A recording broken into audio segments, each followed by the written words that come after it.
Y es un día todavía de elección, algo atípico, y ya tenemos estos resultados oficiales, pero todavía hay personas que tienen que ir a votar, ¿no? Direcciona el voto o no, y los otros cuestionamientos que hay. De todo esto vamos a hablar, y también cómo viene la composición del nuevo Parlamento con nuestros invitados el día de hoy. Yo les quiero agradecer su presencia y su despertar temprano, ¿no? Están también un poco trasnochados, me imagino, siguiendo de cerca. Luis Benavente, Enrique del Castillo, ¿cómo estás? ¿Cómo estás? ¿Cómo están? Buenos días, Bueno, gracias por madrugar y dormir poco, me imagino. Bueno, las circunstancias obligan a eso, ¿no? Cuando sigues estos temas, los sigues y te vas enviciando con todo lo que va saliendo. Bueno, y además una situación que cada vez va presentando más y nuevas irregularidades. Veíamos el tablero de cómo vendría la composición. Quiero empezar con eso, ¿no? Porque podríamos decir que hay grandes perdedores de acuerdo a lo que se está viendo en la composición de cómo va a ser el próximo Parlamento. Empiezo contigo, Enrique. Yo no creo que podamos todavía hablar de grandes perdedores, porque si lo miramos como podium, sí podríamos hablar de virtuales, posibles ganadores. Pero cuando vemos la composición completa del Congreso, ya la cosa cambia. Porque obviamente ahí van a haber minorías, primeras minorías, segundas minorías. Y ahí muy probablemente, pues, digamos, el fujimorismo podría quedar solo frente a una mayoría compuesta por obras... Renovación, cuya relación entre fujimorismo y renovación no es tan buena. Pero además, como te digo, ahí, por ejemplo, tenemos a Nieto, que curiosamente ha puesto una buena cantidad de senadores. Ahí tienes a López Chao, que también las ha puesto. Tienes a Belmont, que también los ha puesto. Entonces, vas a tener en realidad dos bloques. Uno esperaría dos bloques, uno de derecha y uno de centro-izquierda-izquierda. Pero uno nunca sabe cómo eso va a funcionar. Mira lo que ha pasado en este Congreso. Ahora, pero Luis, no van a estar, de acuerdo a lo que se va viendo, por ejemplo, Podemos con los Luna, los Acuña. Somos Perú. Somos Perú. Ha tenido un rol fuerte últimamente. Perú Libre también, ¿no? De hecho que ellos son perdedores, ¿no? De hecho que van a perder representación. Ya es muy difícil que logren pasar, a pesar del conteo de votos que aún falta, que es bastante grande. No le veo mayores posibilidades. Y van a perder poder en general, ¿no? Poder político, porque con el poder tan grande que tiene el Congreso en los últimos tiempos, el poder de las mayorías, o de hacer mayorías en el Congreso, hacer alianzas en el Congreso, trasciende al Congreso mismo y se convierte en un dominio de la política peruana y en una capacidad de influencia afuera, porque no sabemos cómo funcionan los lobbies por detrás, los lobbies comerciales, los negocios. A riesgo de perder también la inscripción, ¿no? No pasar la valla. A riesgo de perder la inscripción, exactamente, ¿no? Creo que sí están perdiendo bastante, ¿no? Ahora, el Congreso va... Aunque eso está supeditado a las elecciones regionales y municipales. También, claro. No es que pierden ahora la inscripción, pueden pasa la valla. Claro. Tiene que todavía esperarse la elección municipal y regional, y si ahí pierden, entonces ahí sí pierden la inscripción. Pero esto es un tremendo campanazo. Digamos que van debilitados a las municipales y regionales. Van debilitados. Ahora, lo que deja también como aprendizaje o como lección, que a veces la plata no lo es todo. Eso por un lado, pero por otro lado también, mira cómo ha sido un boomerang, ¿no? Ellos, los actuales congresistas, armaron una composición futura del Congreso y del Senado y establecieron reglas electorales como para ellos reelegirse. Y mira, varios de los que armaron todo esto ahora están fuera del Congreso. Claro. ¿No es cierto? O sea, APP, Somos Perú, claro, Perú Libre, todos ellos votaron por estos cambios constitucionales y reformas para la composición del Congreso, pensando en que se iban a beneficiar. Hicieron todo. Hicieron todo y no ha pasado eso. Al contrario, y como te digo, incluso el fujimorismo podría perder la mayoría si es que hay una alianza dentro del Congreso, del próximo Senado, por ejemplo, en donde las izquierdas y Renovación Popular, no digo que vote con ellos, pero marca distancia del fujimorismo. El fujimorismo se ha quedado sin sus actuales socios. Claro, ha pasado el famoso nadie sabe para quién trabaja, ¿no? Ahora, de otro lado, la composición del Congreso creo que es más claramente ideológica. Entonces va a ser más difícil que haya esos menjunjes que había en el Congreso que está concluyendo, donde se juntaba un partido de extrema izquierda con uno de extrema derecha para hacer algo a conveniencia más que otra cosa, sin poner al Perú de por medio ni delante. Entonces yo creo que ahí va a haber una configuración mucho más ideológica de dos bloques que van a tener mucha paridad, dicho sea de paso, aparentemente por la información que tenemos hasta ahora. Hablemos de lo que pasó ayer, conversando sobre justamente lo que había sido la jornada de ayer. Y los veo mirando atentos este mismo video que pareciera la pesadilla de ayer, pero estamos otro día y continúa. ¿Cuál es tu opinión sobre lo que está pasando? Esto nos lleva justamente a ver que lo de ayer ya no fue accidental. Termina siendo una cosa medio sistemática, ¿no? Uno hubiera esperado que todo se hubiera resuelto anoche. O sea, que OMPE hubiera aprendido la lección y que hoy efectivamente hubiera recibido a todos con las puertas abiertas a las 7 de la mañana. Claro. Pero esto no sucede. Como estamos viendo, la gente está en la calle. O sea, muy probablemente el proceso ahí esté empezando a las 8:30 de la mañana, 8 de la mañana. ¿Y cómo nos pueden decir y que nosotros aceptemos que no es posible? Porque claro, en el papel está prohibido cambiar en época electoral a los representantes del sistema, de los distintos organismos del sistema, cuando lo que estamos viviendo no está en ninguna norma, no está en ninguna ley. Entonces, ¿cómo podemos aceptar una situación donde el señor Corbeto sea el que tiene que organizar la elección de junio, la de octubre? ¿Es posible? Que se cumpla la ley en un escenario donde nosotros hemos quebrantado el principio de equidad electoral, donde nosotros, la OMPE, hemos vulnerado el derecho al sufragio de una manera masiva y que nos crean el cuento de que son 63.300 que no pudieron evitar, por lo cual pido perdón y hago una oración, porque son solo 63.000, que es el 0,025% del voto, que no mueve la aguja. El problema no son esos 63.000, el problema son cientos de miles, si no llega al millón, de personas que fueron a votar y se regresaron por un hecho inducido por la responsabilidad de la OMPE. El caso personal, yo fui 3 veces a votar, a las 7, ni hostias, como dicen en España, a las 10, nada, y además, a las 12 voté. Entonces, porque tenía el local de votación muy cerca de mi casa, mucha gente se fue y no regresó. Y ese voto se perdió y con esos 63.300 pretenden que nadie hable de esos cientos de miles o 1 millón de personas. Pero sí hemos tenido elecciones presidenciales donde la diferencia han sido 40.000 votos. No, para que alguien llegue o no a Palacio de Gobierno. Hoy estamos hablando de los 63.000, solamente de eso. Y los cientos de miles que se regresaron y ese voto ya se perdió. Y ahí nadie dice nada. Y eso es lo grave para mí. Y es gravísimo porque es el derecho al sufragio. ¿Crees tú, Enrique, en un momento de primer shock? O sea, es el impacto inicial, ¿no? Porque ayer veíamos que salía Keiko Fujimori, salía Rafael López Aliaga y eran los únicos. Por ahí Nieto. Pero ¿crees tú que esto, con el transcurrir de las horas, pueda desencadenar en otro escenario distinto al que estamos en estos momentos viendo?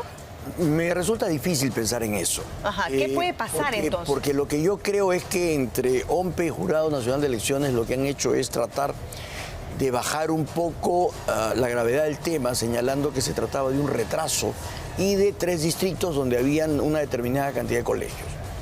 Señalando además que hoy día se votaba y con eso se cerraba el tema. Hemos también asistido a conteos rápidos de las encuestas.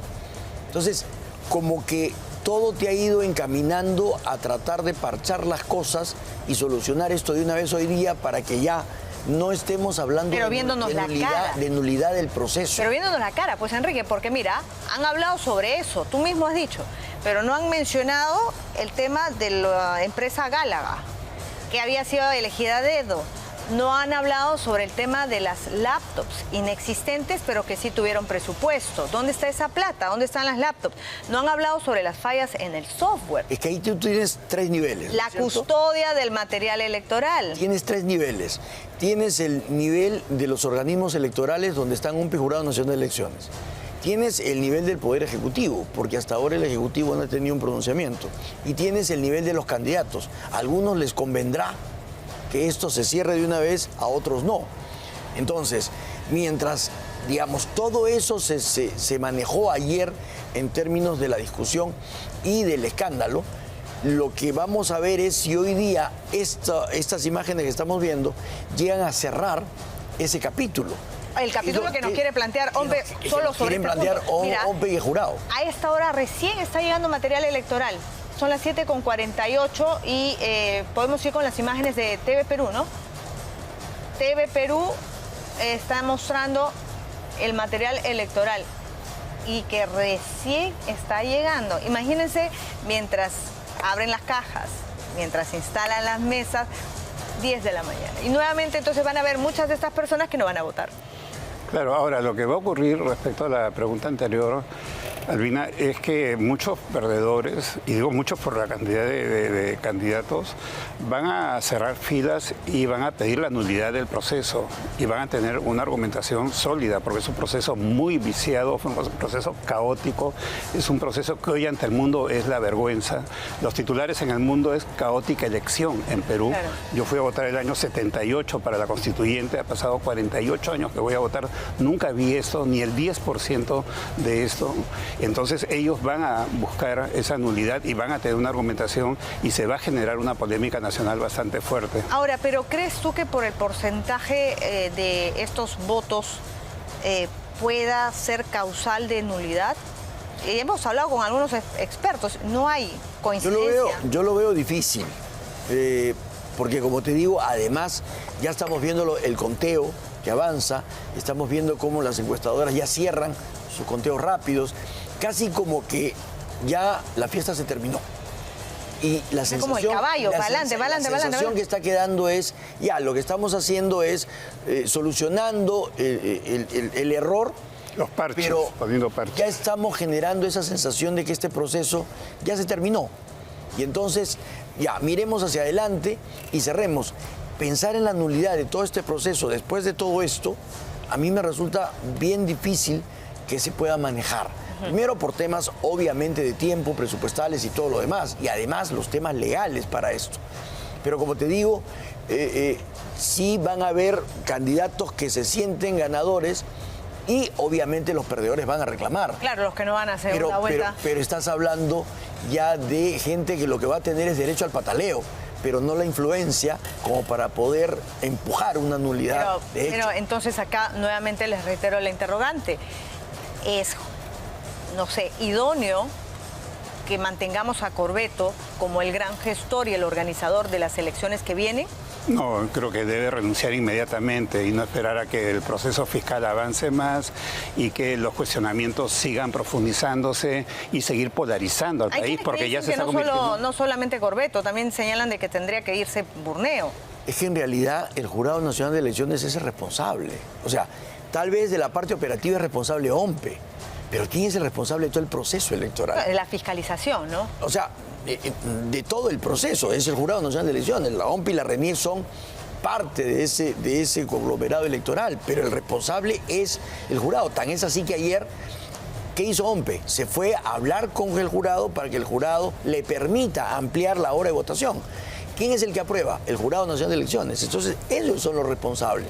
Entonces, aquí hay más de un responsable que tendría que, cuya situación tiene que resolverse, porque el problema es qué credibilidad y confianza vas a tener para llegar a la segunda vuelta. No hablo de los siguientes procesos electorales, hablo de la segunda vuelta, ahorita. Entonces, no puedes generar en una situación en la cual van a quedar ya dudas, van a quedar reclamos y que seguramente vamos a llegar a una polarización otra vez de anti y anti. En esas circunstancias lo que necesitas es justamente credibilidad y confianza, y eso es lo que no te da las autoridades. Y además de eso también no existe confianza en quién cuenta los votos actuales. En los votos están con los palitos, pues, porque no hay software. Claro, entonces... No hay computadoras. Y una OMPE que ya ha incurrido en tanta falta, en tanto desatino, en tanto error, que ha perdido tanta confiabilidad, es quien nos está contando los votos y está cuidando los votos. Claro, ayer en mi mesa, por ejemplo, los miembros de mesa me decían, nos capacitaron para utilizar el software, para hacer este proceso con la computadora. No hay computadora, entonces nos dicen que lo hagamos manual. ¿Cómo? Pero además hay otra cosa. la Junta Nacional de Justicia emitió ayer un pronunciamiento, sí, quitándole prácticamente la confianza a Croetto, porque dijo que iba a revisar su proceso de ratificación. ¿Eso qué quiere decir? Le está quitando la confianza a la Junta Nacional de Justicia. Totalmente. Entonces, no, si las cosas van a seguir encaminadas como están, pues las instituciones tienen que pensar bien antes de emitir sus pronunciamientos. Porque una vez emitidos, ¿qué estás haciendo? Justamente generando inestabilidad y desconfianza. Claro, quiero compartir con ustedes, vamos con este comunicado del Ministerio de Trabajo a propósito de la demora que hay por segundo día consecutivo. Los empleadores brindarán las facilidades necesarias a los trabajadores que ejercerán su voto hoy, el día 13 de abril, en el marco de la ampliación de los horarios de instalación de mesas de sufragio y de votación para las elecciones generales. Las horas dejadas de laborar están sujetas a compensación posterior. Claro, la va a pagar el propio trabajador, según lo que acuerden las partes. A falta de acuerdo, la compensación será determinada por el empleador. Los ciudadanos que ejerzan su derecho hoy y que se han trasladado a Lima desde otras provincias o regiones podrán gozar de un día de descanso remunerado compensable el 14 de abril. Bueno, los que de otro lado dice, para aquellos que ante la ausencia de los miembros de mesa sorteados son designados como tal, podrán gozar de un día de descanso remunerado compensable el día 14 de abril, es decir, mañana. ¿Es suficiente? Ayer veíamos o nos llamaba la atención la ausencia del Ejecutivo, ¿no?, en todo este caos. ¿Es suficiente ese comunicado? ¿Se le puede decir eso al miembro de mesa, al elector? ¿Qué opinan ustedes? Bueno, es un tema parcial, el tema laboral, el tema de reconocer el día o la negociación, el acuerdo que tiene que haber, va solamente a esa parte, ¿no? No claro, está yendo al conjunto del proceso. Es como Corbeto, que salió ayer a decir no vas a pagar la multa, esa la vamos a asumir nosotros. Sí, sí, sí. O sea, son paliativos nada más. Además, son, digamos, yo creo que son efectismos que están tratando de librar de responsabilidades, pero que se quedan en el nivel administrativo. Aquí el tema es otro. Claro. Aquí, por ejemplo, te falta también el pronunciamiento del Ministerio de Educación, porque en esos colegios, ¿qué va a pasar mañana, claro, por ejemplo? Pero sigue siendo la parte administrativa, sigue siendo la parte de la parafernalia nada más. No es el tema del fondo del asunto. Yo hubiera esperado que el presidente Balcázar se pronuncie, por ejemplo, sobre el fondo del asunto y que nos diga qué es lo que piensa el Ejecutivo en este sentido. Hubiera esperado que el primer ministro también se pronuncie al respecto. Y que de alguna manera juntos con el jurado y la OMPE y las Fuerzas Armadas puedan resolver este tema. Una pregunta final, y va en esa línea. Es con ese tipo de señales, con ese tipo de gestos, ¿podemos ir labrando el camino nuevamente de la confianza? ¿Cómo se recupera la confianza en un momento en el que todo es caótico? Tiene que haber una respuesta rápida. Hay una primera vuelta que no está concluida, evidentemente no solamente por los votos que faltan, sino por el conteo. Hay desconfianza en muchos sectores respecto al contador, a quien está contando los votos, en la OMPE, que ya ha dado demostraciones de ineficiencia y de falta de transparencia. Y hay una segunda vuelta. Yo creo que para comenzar, el señor Corbeto debería renunciar hoy mismo en la mañana y no esperar más, y que la Junta Nacional de Justicia busque una solución y se busque un relevo inmediato que inspire confianza. Eso es una señal que ayudaría bastante en esta circunstancia. Enrique. Y lo otro es también el comportamiento de los grupos políticos. O sea, desde el 2021 hemos vivido la teoría del fraudismo, ¿no es cierto? Ya, y nos hemos quedado con eso durante 5 años. Nos ha pasado el anforazo, el fraude. Nos hemos pasado con esos 5 años. Si los candidatos, digamos, no fijan una posición y esa posición es acorde con lo que OMPE y Jurado Nacional de Elecciones realicen, nos vamos a quedar otra vez con la tesis del fraude. Claro, ahora, pero Renovación Popular lo que está planteando es elecciones complementarias de todo, solo en Lima. Por eso, si no se ponen de acuerdo, ¿qué va a terminar ocurriendo? Que Renovación va a seguir diciendo que esto es un fraude. Ya no será Keiko Fujimori la del fraude, será Renovación. Y entonces nos vamos a seguir quedando con la tesis de que aquí hubo algo raro. Lo otro es, hay que definir de una vez una investigación que nos permita delimitar las responsabilidades con respecto a esto. Porque efectivamente aquí quien está pasando con toda tranquilidad es la empresa que debió... Gálaga. Así es. Entonces, si no hay una investigación rápida, eficaz, no sabremos qué cosa ocurrió, no se podrán castigar a los responsables y nos seguiremos quedando con esta idea de que o hay una mafia en la OMPE o las cosas fueron hechas para generar un fraude masivo. Bueno, muchas gracias. Gracias a ambos, como siempre, es un placer escucharlos y aprender de ustedes.